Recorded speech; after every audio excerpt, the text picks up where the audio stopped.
Bonjour Christophe. Bonjour Chloé. Alors on te reçoit aujourd'hui parce que tu es magnétiseur, géobiophysicien. C'est ça, ouais. Et j'aurais voulu que tu nous parles de ce que tu fais dans la vie et quelle est ta médecine. Bien écoute, moi j'ai démarré en tant que magnétiseur parce qu'il m'est arrivé différentes expériences dans la vie. Euh, Après j'ai travaillé pour vraiment développer ce... Alors je dirais que c'est un don mais sans être un don parce que ça se travaille énormément, tout le monde là pratiquement. Donc il faut avoir une certaine sensibilité, être un peu ouvert aux autres, essayer de ressentir un petit peu comment cette approche peut se faire. Et donc voilà, j'ai ouvert ce cabinet ici à Céreste et j'ai travaillé déjà dans un premier temps en tant que magnétiseur. Donc en travaillant sur le corps éthérique des personnes, ressentir, réharmoniser ce que je ressentais. Et puis voilà, j'ai rencontré l'Institut de géophysique appliquée, l'IGA, où j'ai fait ma première formation l'année dernière. Et ça m'a apporté un vaste champ d'informations qui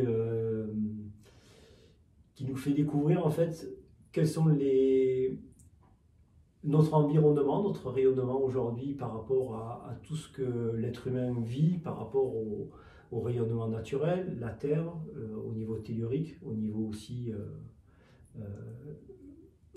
le cosmique en fait, tout ce qui est astre, soleil, etc. Il y a un rayonnement que l'on reçoit sur le corps. Et au niveau tellurique, la Terre, son maillage par les réseaux, que ce soit des veines d'eau ou des failles ou même son réseau qui est un réseau Hartmann-Curie. Et ça a une influence directement sur nous.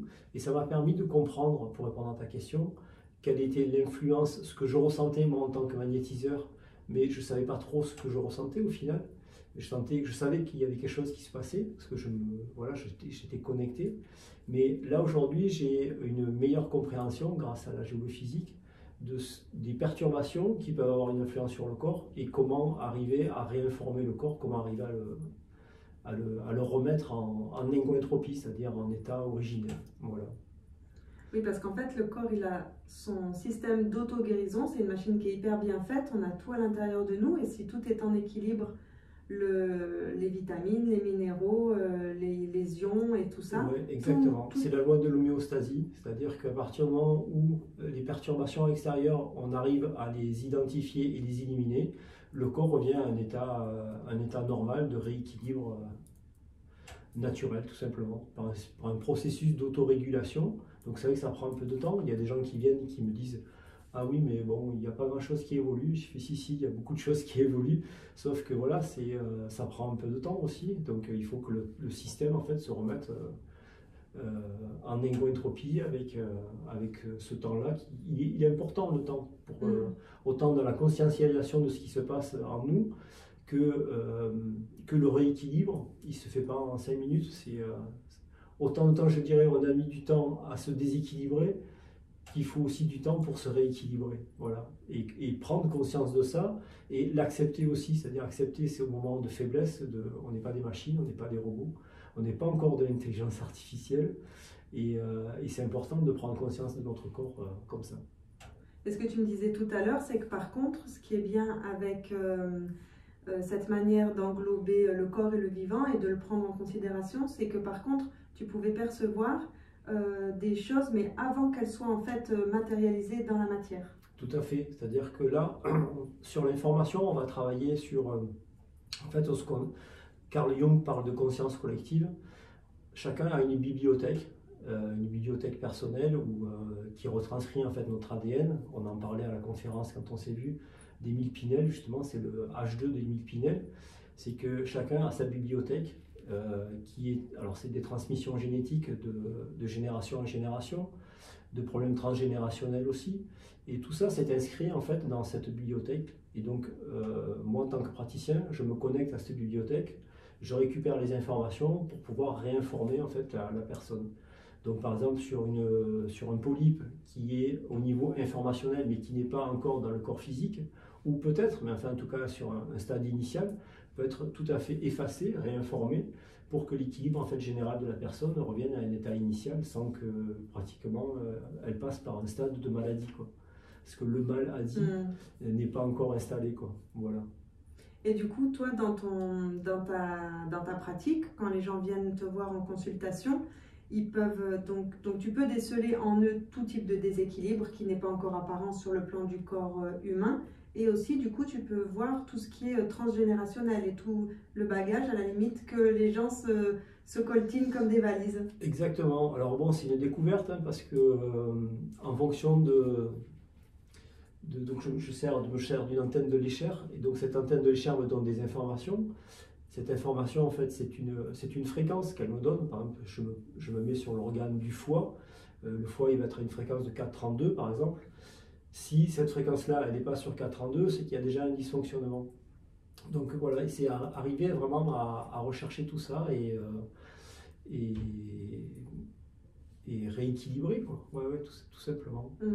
Et ce qui est fou, c'est qu'en fait, alors autant la perception, comment dire, la connexion au monde sensible et à la subtilité et aux énergies et au taux vibratoire, même pas le taux vibratoire, mais la subtilité que toi tu peux percevoir avec tes cinq sens qui sont hyper affûtés, c'est une chose, mais les outils que tu utilises, même le pendule, en fait, il te dit oui, il te dit non.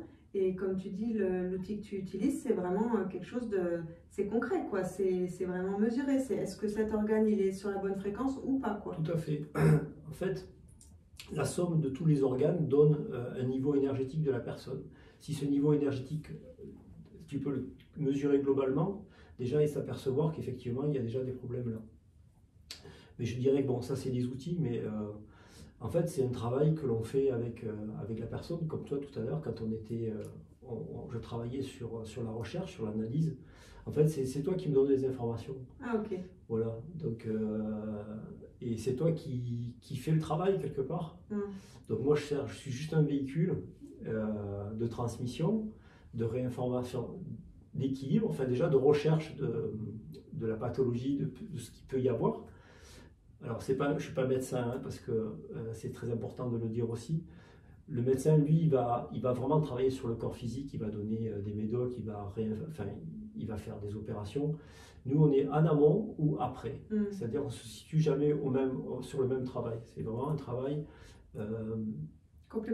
complémentaire qui peut aussi être associé à des émotions, à des lieux de vie, tout ce travail-là que le médecin ne fait pas, mais qui est complémentaire et qui va l'aider lui aussi dans sa démarche qui va vers la guérison. Disons, nous, on réinforme électriquement le corps, lui, il va travailler sur le corps en lui-même. Voilà. Et du coup, le premier, toi, parfois, quand tu es appelé par les gens, ça peut être aussi par rapport à leur lieu de vie, à savoir qu'est-ce qu'il y a sous la terre comme failles, comme montagnes souterraines, en fait, qui font des énergies. Alors, est-ce que tu peux nous parler de ça, s'il te plaît? Oui, en fait, chaque fois que je vais trouver quelque chose, que ce soit une ouverture de barrière hémato-encéphalique, prenons ce cas-là. Donc la barrière hémato-encéphalique, comme j'ai pu te l'expliquer, c'est tous les mammifères ont des barrières d'autoprotection par rapport à leur environnement. Et cette barrière hémato-encéphalique sert à bloquer en fait tout ce qui est pathologique dans le sang, que ce soit des toxines, des métaux lourds, etc. Donc elle va bloquer ça et ça permet à ce que ces toxines ne montent pas dans le cerveau. À partir du moment où notre environnement vient influencer notre métabolisme, ces barrières-là vont s'ouvrir et donc notre rôle effectivement c'est de pouvoir les refermer dans un premier temps pour que l'équilibre se refasse de la personne. Voilà. Du coup, toi, tu vas chercher avec des outils dans la maison. Qu'est-ce qui se passe exactement? Qu'est-ce que tu fais concrètement? Alors, dans ce cas-là, quand on a trouvé que par exemple c'était un problème de dysfonctionnement au niveau de la barrière hémato-encéphalique, il faut chercher la cause. Et alors c'est vrai que tout le monde ne le fait pas, mais c'est le plus important parce qu'à partir du moment où on va éliminer la cause, la pathologie elle ne va plus revenir. C'est comme si sous ton lit par exemple il y avait une veine d'eau. Tu vas avoir peut-être de l'arthrose qui va arriver, tu vas avoir des maux de tête, tu vas être fatigué, tu vas commencer à avoir des insomnies, etc., des troubles de concentration. Tout ça, en fait, ce sont les effets de ces rayonnements qui proviennent de la Terre. Donc le déplacement physique, c'est le plus important, c'est-à-dire que si on déplace ton lit, ben, tu n'auras plus ces problèmes-là. Donc à la limite, tu n'as plus besoin d'aller voir un docteur ou d'aller voir un psychologue parce que tu fais une dépression. Donc c'est vraiment arriver à comprendre ça. Et donc quand je fais une harmonisation d'une personne ou la recherche, une analyse complète, c'est d'arriver chaque fois à déterminer la cause. Tout à l'heure, là, on a déterminé que par exemple, tu avais un problème de rayonnement naturel chez toi et qui était localisé sur ton côté droit. Et donc, je t'ai posé une question, savoir qu'est-ce qu'il y avait sur ta table de chevet. Il y a plein de trucs électriques branchés. Voilà, il y a plein de trucs électriques branchés. Tu m'as dit que le réseau était coupé, mais que ton téléphone était en charge. Donc, c'est un rayonnement artificiel, mais de basse fréquence, puisqu'il utilise le courant électrique. Donc, en fait, il faut arriver à déterminer ça. Que la personne prenne conscience qu'en fait, que, effectivement, sa pathologie, elle provient de cette source-là. Et donc, il est très simple d'éteindre son téléphone, par exemple, ou d'avoir, par exemple, sur les tables de chevet, il y a souvent des radios réveils à l'époque. Et ça, c'est, ou des babyphones, n'est-ce pas? Et le babyphone, par exemple, voilà, donc là, c'est pareil, c'est un rayonnement basse fréquence pour l'enfant qui est tout petit, où il va avoir un taux de pénétration au niveau cellulaire, c'est catastrophique, hein. Donc nous, en formation d'IGA, on présente en fait tout ce qui est rayonnement naturel et tout ce que l'habitant peut avoir chez lui, pour lui expliquer en fait tous ces effets pathogènes. Donc il y a les effets, il y a différents rayonnements, rayonnement naturel effectivement, par exemple quand tu me parles de l'habitat, donc là c'est tout ce qui est veine d'eau, faille géologique. La faille géologique en fait c'est, il y a un rayonnement gamma à l'aplomb de la source, c'est-à-dire si tu as une faille géologique sous ta maison, au-dessus de la faille géologique, il y a un rayonnement gamma qui est ionisant, c'est-à-dire qui va arracher les électrons aux cellules, et ça crée après bien évidemment toutes sortes de pathologies, et notamment l'ouverture de toutes les barrières, ce qu'on venait de parler, c'est-à-dire barrière hémato-encéphalique, barrière intestinale, oculaire, etc. Donc ça c'est le premier travail, et après dans l'habitat on va chercher aussi, alors avec des appareils de mesure, hein, je peux t'en montrer, on a des appareils de basse fréquence, haute fréquence aussi, et là on va mesurer en fait le champ électromagnétique que produit les sources électriques, donc le 220 volts, ou les appareils connectés, donc en haute fréquence. Et donc ça se mesure, et ensuite on va regarder l'induction que cela crée sur la personne. Donc on a un appareil qui permet aussi, donc en général quand il y a une induction sur le lit, on fait allonger la personne sur son lit, et avec cet appareil, on va mesurer l'induction de la personne. Sachant que le taux nominal, il est de 0,6 volts. Là, par exemple, on peut avoir un taux à 7, 8 volts chez la personne. Et donc, induction, donc dérèglement thyroïdien. Et là, il y a des effets donc, sur le système nerveux, sur le système chimique, donc le système endocrinien. Et si c'est ionisant, il peut y avoir aussi des dysfonctionnements cellulaires. Voilà. C'est magnifique parce que, enfin c'est magnifique, parce qu'en fait je trouve que c'est, en fait on a tous les outils, et en fait de se connecter à son corps pour se dire tiens pourquoi j'ai une tendinite qui part pas au côté droit, pourquoi j'ai tout le temps mal au ventre quand je mange, ben, en fait c'est juste que si je déplace peut-être ma chaise de 1 mètre, la digestion va se passer super bien. Tout à fait, c'est ça. Et c'est aussi, alors c'est pas d'avoir peur de notre environnement, puisqu'on en a discuté aussi tout à l'heure, c'est justement d'arriver à avoir conscience qu'il peut y avoir quelque chose de pathogène dans notre environnement, et à partir du moment où on en a conscience, on va avoir un réflexe d'autoprotection qui va déjà nous mettre une barrière.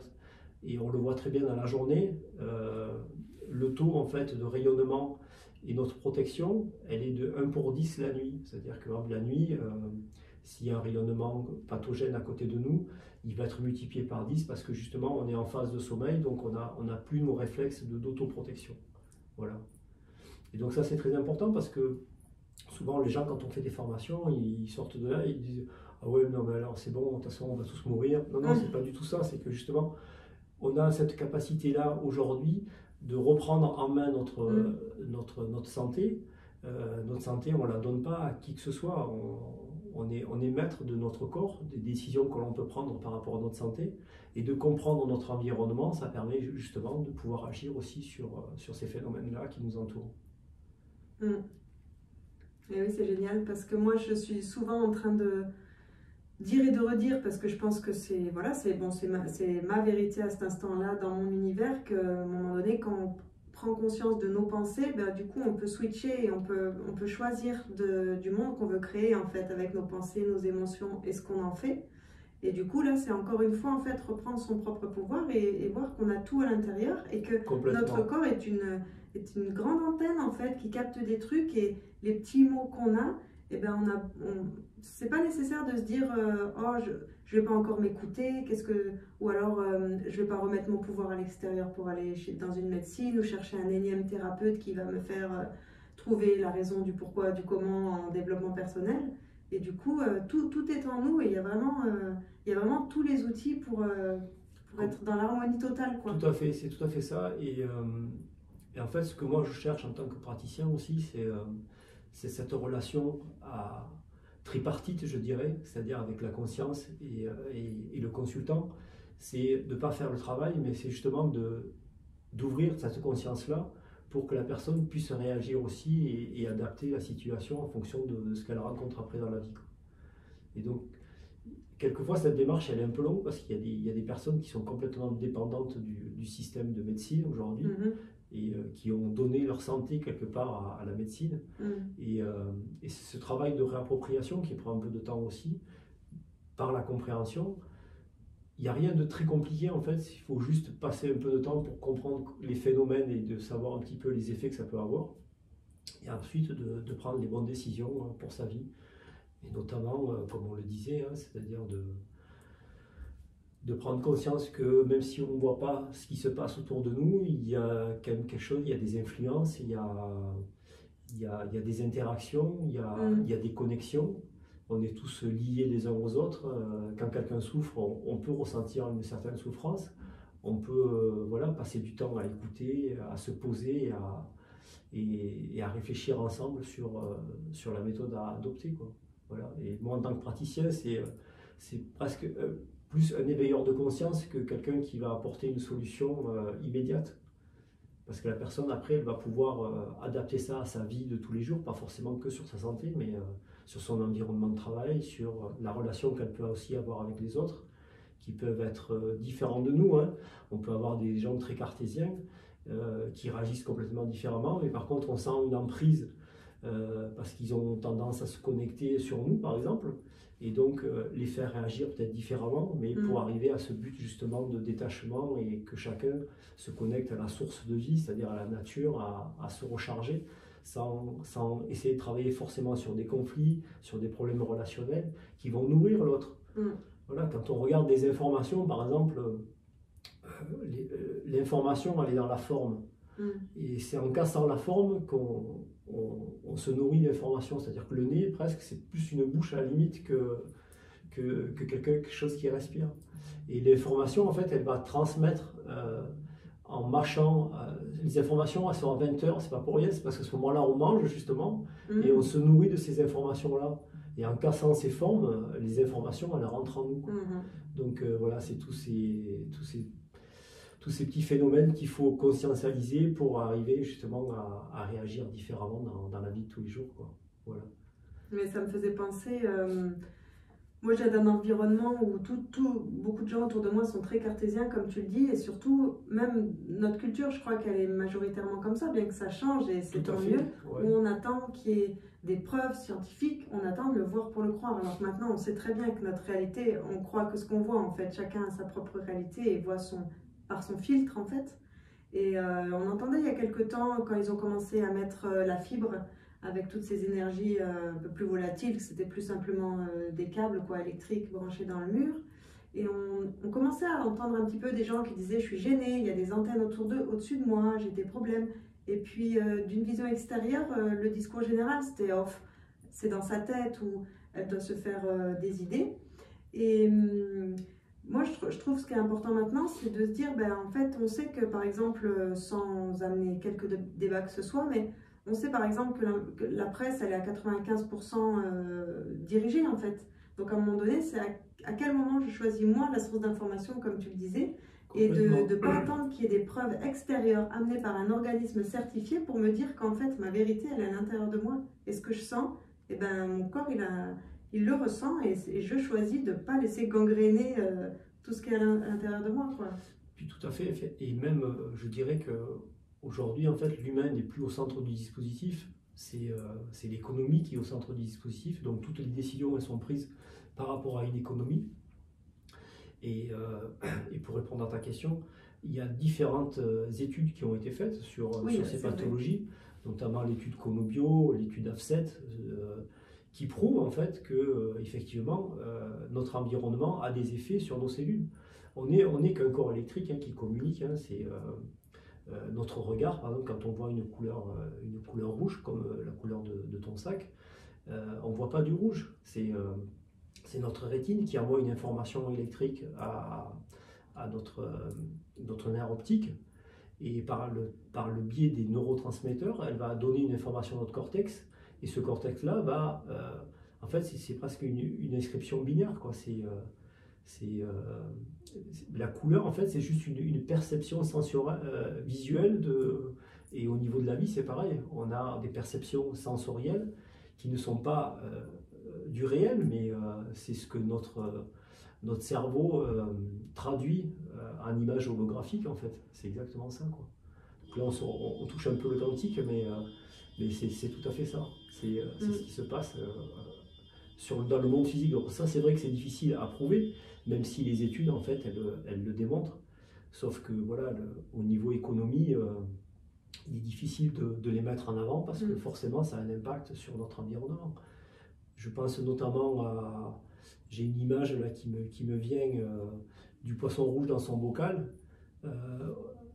Si on remplace cette métaphore par l'humain, on préfère aujourd'hui, plutôt que de changer l'eau du bocal, mettre une eau claire et pure pour que le poisson il puisse vivre normalement. On aura tendance plutôt à vacciner le poisson pour qu'il continue à vivre dans son environnement. Mais on en est presque là aujourd'hui, c'est-à-dire que notre environnement est tellement pollué et personne n'en prend conscience parce qu'il y a un enjeu économique qu'on préfère en fait modifier l'ADN d'une personne pour qu'elle continue à vivre dans son environnement. Donc ça c'est quelque chose de dramatique parce que on se coupe du cycle de vie, je trouve. Ouais, on tue, en fait, on est obligé de créer en fait une machine pour répondre à la condition environnementale telle qu'elle est aujourd'hui.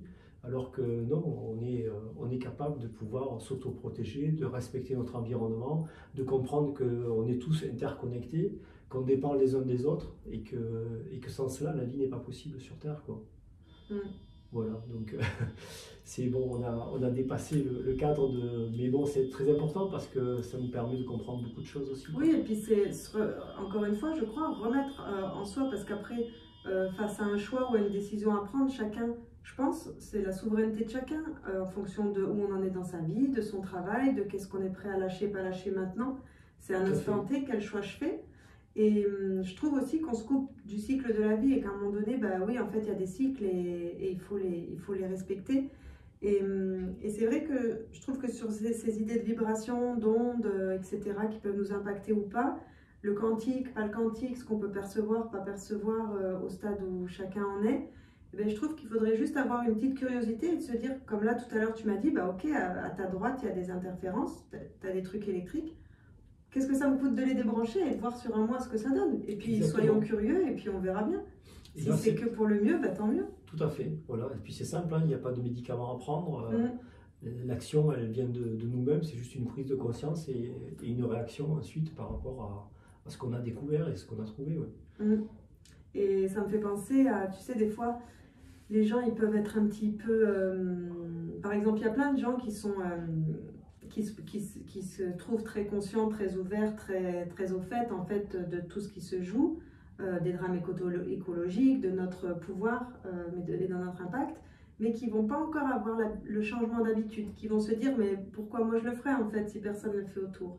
Mais à un moment donné, je crois qu'il faut comprendre aussi que si toi, tu en es conscient et que tu ne le fais pas, c'est là où il y a un souci. Et du coup, notre pensée est créatrice, notre verbe est créateur, et ce qu'on pense est créateur, et en fait c'est à nous de vraiment faire en sorte que la vibration et ce qu'on pense et ce qu'on veut, ça fasse bouger le reste, et ça le fera en fait naturellement.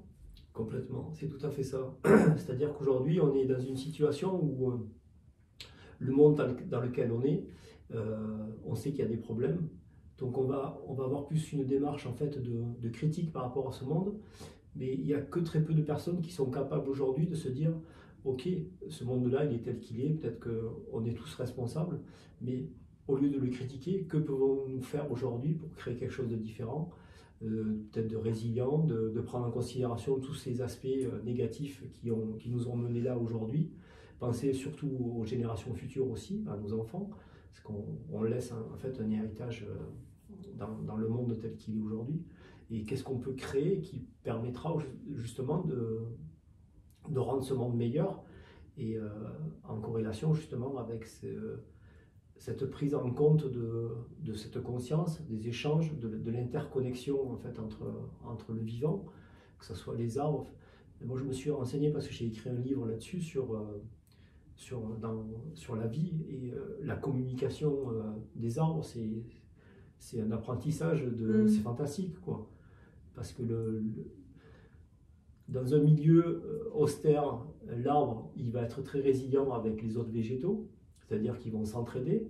Dans un milieu où la vie, elle est facile, il va être un petit peu plus autonome et se développer. Par le biais des racines des arbres, ils se transmettent la nutrition. C'est-à-dire que la feuille va capter et transmettre ce nutriment à la petite pousse qui ne voit pas le soleil.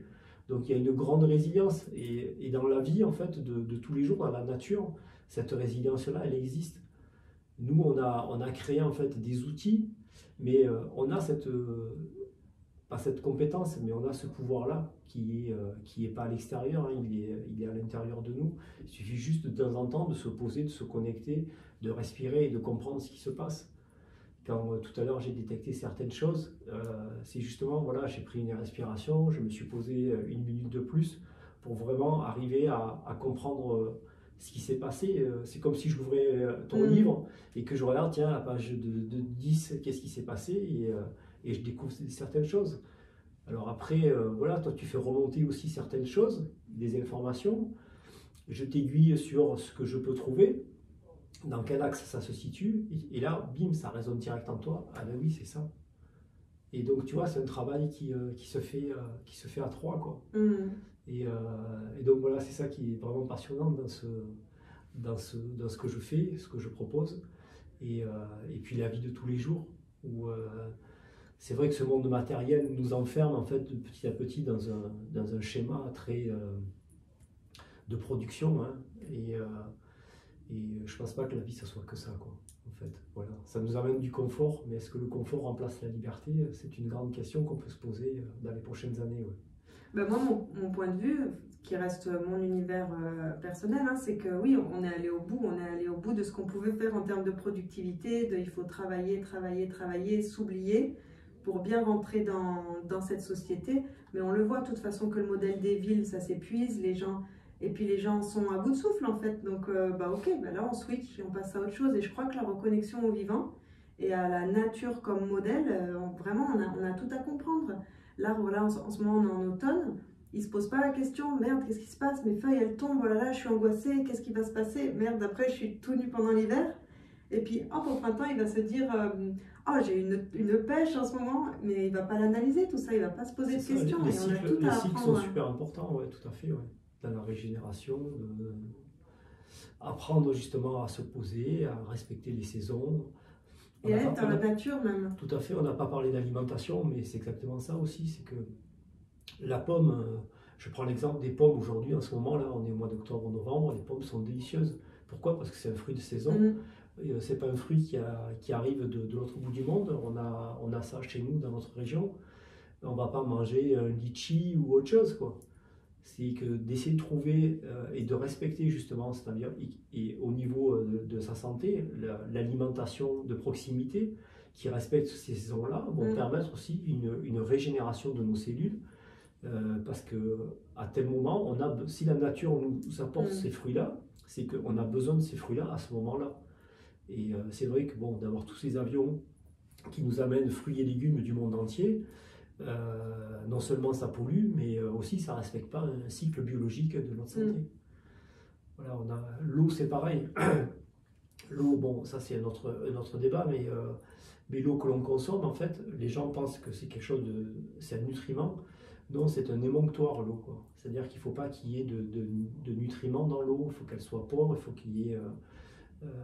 il faut qu'elle fasse moins de 50 mg par litre pour que justement elle puisse évacuer en fait toutes les toxines qu'il y a dans notre corps. Donc il ne faut pas qu'il y ait une eau qui soit trop riche. Alors bon, après il y a le problème des eaux en bouteille, mais déjà l'eau du robinet, l'eau en fait ça, ça récupère en fait toute l'information par là où elle circule. Si elle circule dans un conduit en plomb, on va avoir l'information plomb dans l'eau. Et comment ne pas être plombé après, quoi. Voilà, comment ne pas être plombé. Mais il y a tout dans l'eau, donc il y a tout ce que les stations. Donc ouais, idéalement, ça serait d'avoir une eau osmosée et redynamisée. Ça veut dire qu'il faut aussi lui redonner de la vie. Mais voilà, donc tout ça, ce sont des éléments qu'on prend en considération quand je fais par exemple une analyse avec la personne, c'est de lui faire aussi des préconisations sur son alimentation, sa façon de vivre, d'essayer d'être relativement proche par rapport à son environnement et prendre conscience, comme tu disais, des couleurs, etc. Parce que ça correspond effectivement à une période de sa vie où on est en phase avec ce changement-là. Et accepter d'être fatigué peut-être au mois d'octobre-novembre. Mais bon, voilà, c'est un changement de rythme et la nature a un changement de rythme aussi.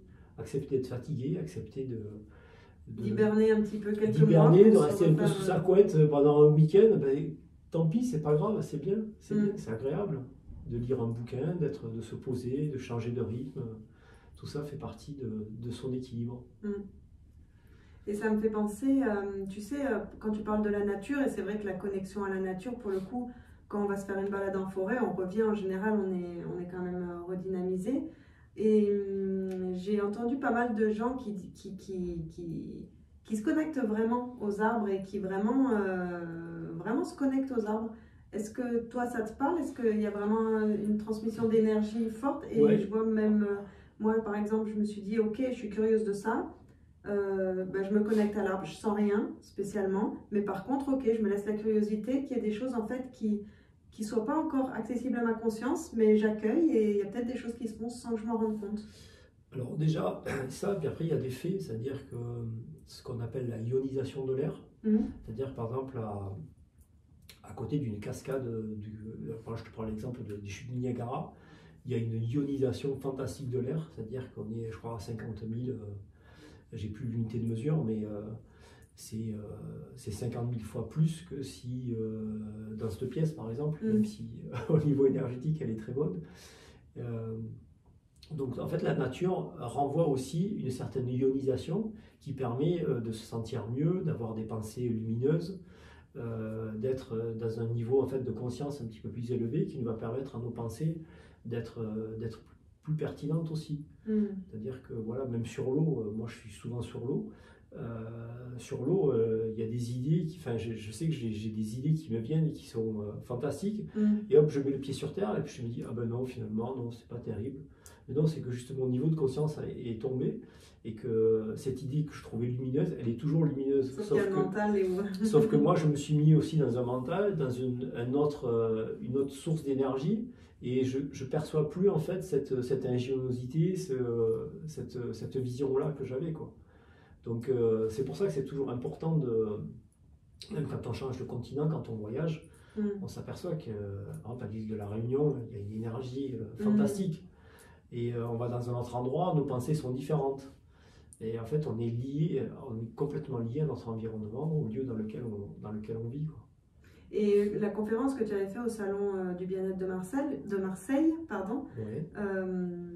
Justement, tu parlais des lieux, les lieux sains ont souvent été bâtis sur des centres énergétiques, et on sait par exemple que Bali, c'est dingue comme vibration, quoi. Ouais, en fait, il y a, ça, ce sont les rayonnements naturels, cosmotelluriques, en fait, où il y a un maillage de la Terre. Et de temps en temps, on tombe sur des grands réseaux, ça s'appelle le grand réseau diagonal.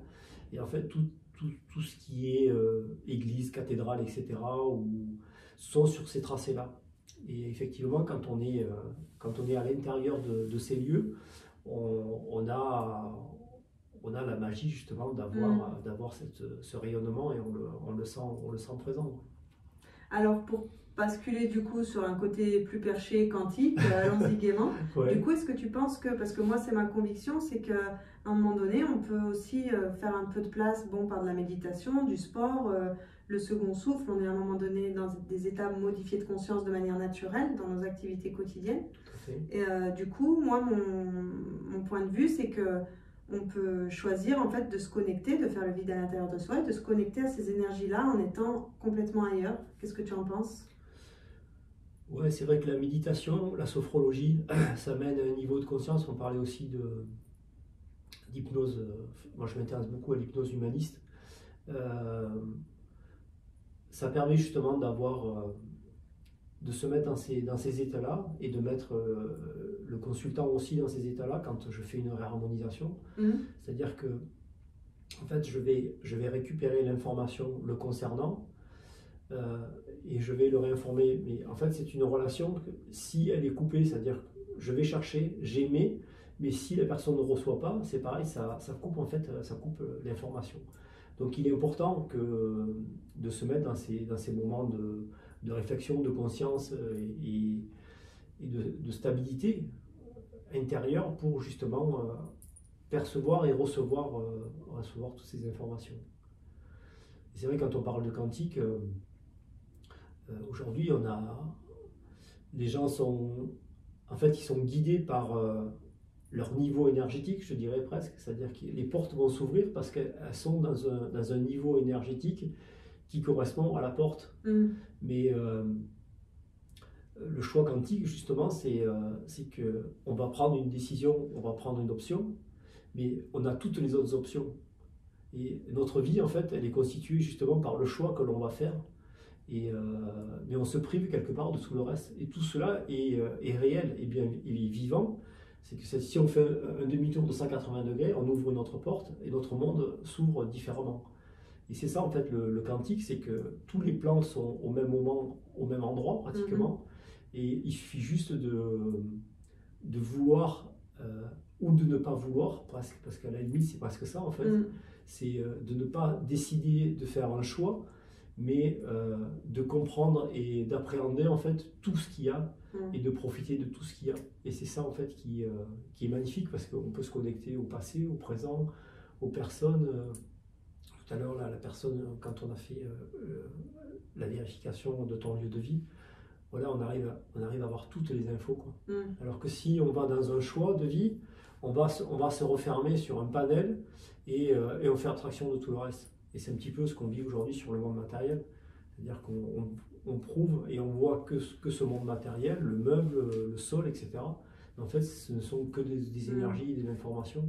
Et on peut accéder vraiment à tout, à notre niveau de conscience, on peut arriver à tout accéder, quoi. C'est ce qui est fantastique. Mais c'est vrai que ça demande vraiment... on est tellement... Enfin, moi, personnellement, hein, je trouve qu'on est tellement...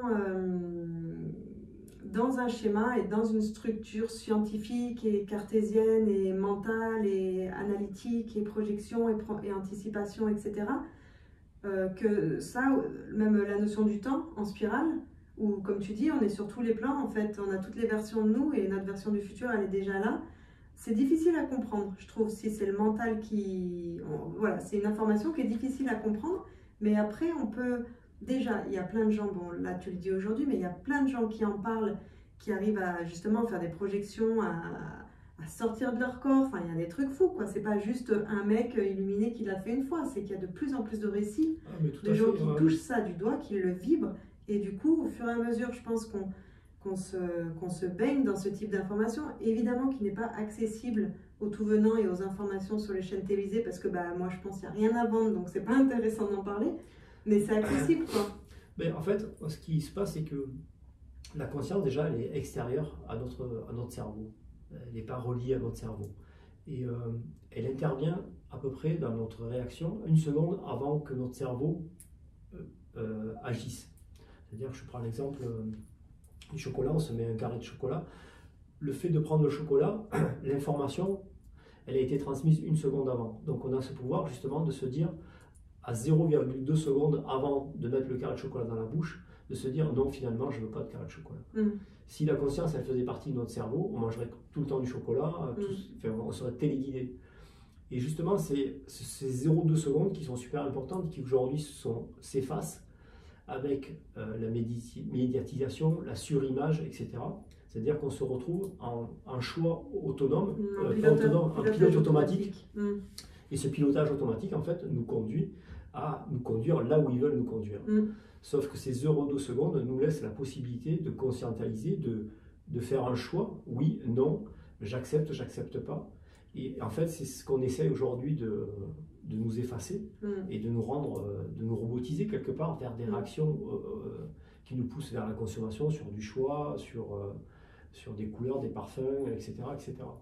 Donc c'est arriver à retrouver quelque part, si j'avais un livre à écrire, j'écrirais, c'est les 0,2 secondes les plus importantes de la vie.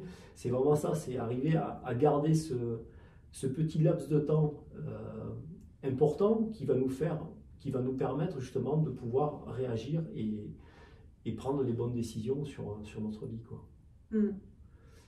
Et c'est magnifique parce qu'on a ce pouvoir-là et je trouve ça vraiment beau. Et en plus, il y a beaucoup les philosophes, les sociologues qui ont travaillé là-dessus. Des études, elles sont faites depuis des lustres, en fait, sur la manipulation médiatique, comment manipuler les masses. Et c'est pas être...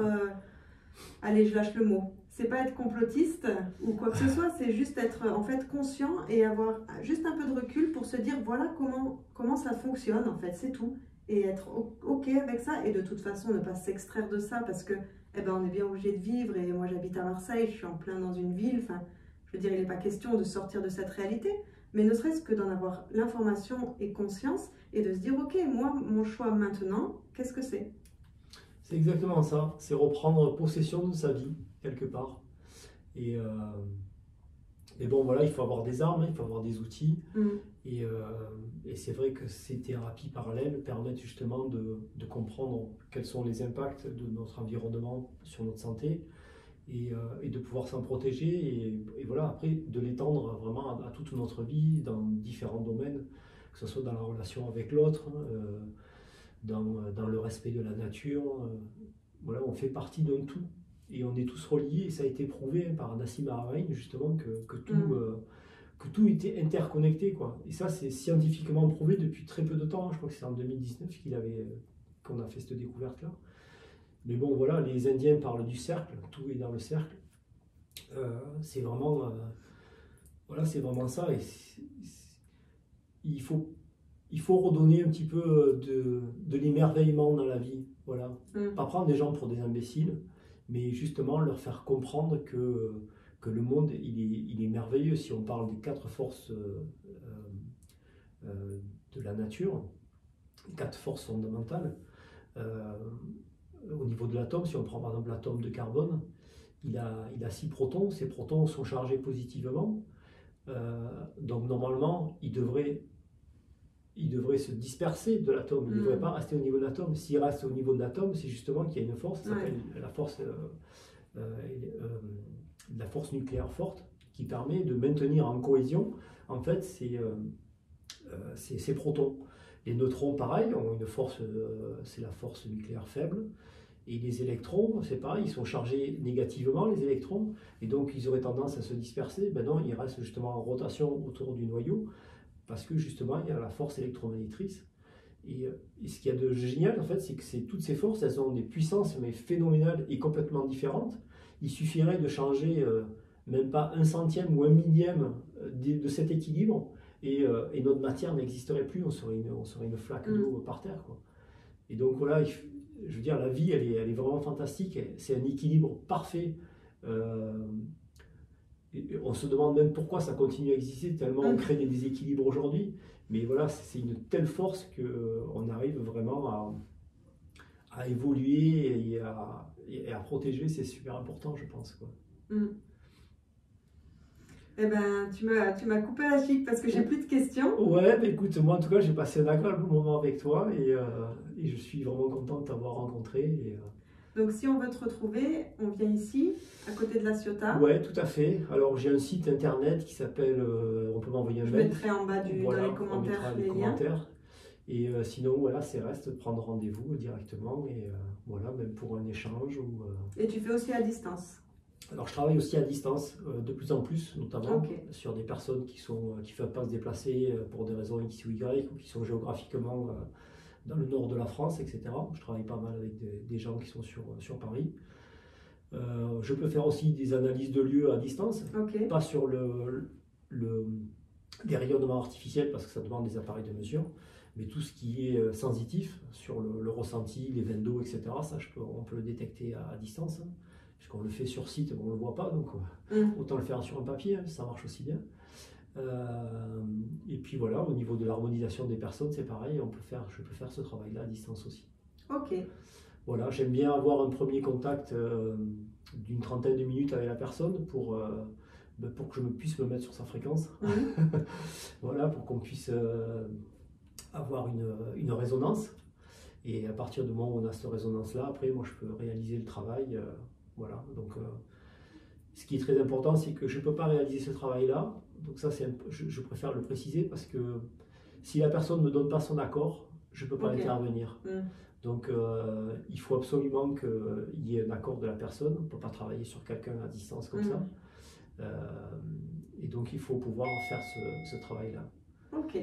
Voilà, je crois qu'il y a le prochain patient qui Bon, arrive. Eh ben on va s'arrêter là et peut-être on refera une discussion parce que c'est passionnant. Ok, ben en tout cas merci beaucoup Chloé pour ta venue ici. Merci à toi. Je t'en prie, au revoir Chloé. Au revoir.